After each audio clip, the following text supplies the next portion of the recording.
संत मंडली गांव से निकल रही थी। पूछा, यहाँ कोई श्रद्धावान है? आज हम रात में रुकना चाहते हैं, कोई मंदिर, कोई बगीचा, देवालय जहां अपने ठाकुर को विराजमान करके रात भर शयन कराएं, सुबह चले जाएंगे। तो उन्होंने उपहास करने के लिए एक वैश्या का बगीचा था, वो बताया, हाँ बहुत बढ़िया पवित्र स्थान है, वहां जाओ। वो उसका छोटा बगीचा था, बड़ा सुंदर सजा हुआ था। उसके मित्र जन आते, ऐसा हास्य विनोद हुए। वो कहे बहुत सुंदर बगीचा देगा, ठाकुर जी विराजमान किए। तो 10-12 संत से फिर कीर्तन की ध्वनि गूंजी। वैश्या ने महल बना हुआ तो वहां से देखा, अरे मुझ नीच के बगीचे में कीर्तन की ध्वनि। तो वहां खिड़की से देखा तो सब संत महात्मा नाच पड़े। हृदय उसका नाच पड़ा कि मुझ नीच आचरण करने वाली को ऐसा सौभाग्य मिल सकता है। फल मेवा आदि और कुछ अर्थ आदि लेकर के रखा, प्रणाम किया दूर से और कहा, भगवान ये बगीचा इसी दासी का है, पर पहले हमारा परिचय सुन लीजिए। हम शरीर बेचकर जीवन यापन करने वाली वैश्या है। ये फल, ये अर्थ ठाकुर सेवा में आप सब लगा दीजिए। और आंसू चल रहे। आनंद क्यों? पाप नष्ट हुए। संत दरस जी में पातक टरे, पाप नष्ट हुए। इतना शो यही है कि न जाने कब दया निधान किसका मंगल करने की सोच ले। जो संत में प्रधान मंडली के थे, उन्होंने कहा, तुम्हारा कुछ खा तो नहीं सकते, पर बेटी तुम्हारा परम मंगल का अवसर आ गया, क्योंकि हमारे ठाकुर तुम्हारे बगीचे में विराजमान हो गए और तुम भाव से ठाकुर जी के सामने लाए हो। ठाकुर सेवा स्वीकार करेगा। हम लोग तो नहीं पा सकते, हम में तो इतनी सामर्थ्य नहीं कि ऐसे अपवित्र अन्न को पचाकर भजन कर पाएंगे, पर बेटा तुम चिंता मत करो, तुम्हारा परम मंगल होगा। कोई बेटा या बेटी बोले उसे। संसार के देह को सुख मानने वाले लोग कैसा कैसा बर्ताव, आज उसे कोई बेटा बोला, कोई बेटी, वो चिल्ला के रो पड़े।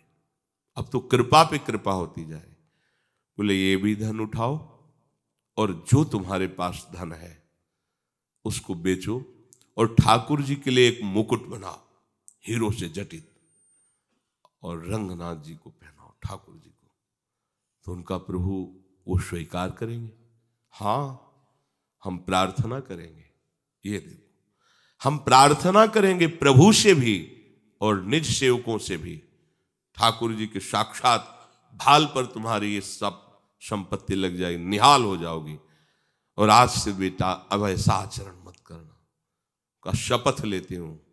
आज बंद देह व्यापार, बड़ी उमगन, सब बेच करके साथ। भगवान कैसे लीला विहारी है, इस दरबार में किसी का भी अपमान नहीं होता, कोई कैसा भी हो। वहां कुछ वार्ताएं हुई कि वो आचार्य कोटि के महापुरुष थे कि वैश्या तो वैश्या भगवान की नहीं है, भगवान के तो सब जन हैं। भगवान ने आदेश किया, पिचि सुदुराचारो भजते मामनन्य बाग, आपको मुकुट धारण करवाना होगा ठाकुर जी को।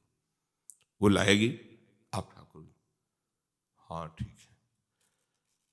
मुकुट तैयार हो गया। संत सभा के सामने मुकुट लेकर थाल में नजदीक पहुंचने वाली थी, कदम रोक दिया। क्या हुआ बेटा? बोले प्रभु दुर्भाग्य साथ नहीं दे रहा। नहीं, क्या हुआ क्या? बोले मासिक धर्म से युक्त हो गए। वैश्या ऊपर से मासिक धर्म से युक्त, हाथ में मुकुट है, वो एकदम भगवद आवेश में होगा। तू आगे बढ़। तो जो सेवक जन थे उन्होंने विरोध किया, नहीं धर्म के विरुद्ध है। तो उनका धर्म के विरुद्ध अगर है तो प्रमाण देंगे ठाकुर जी।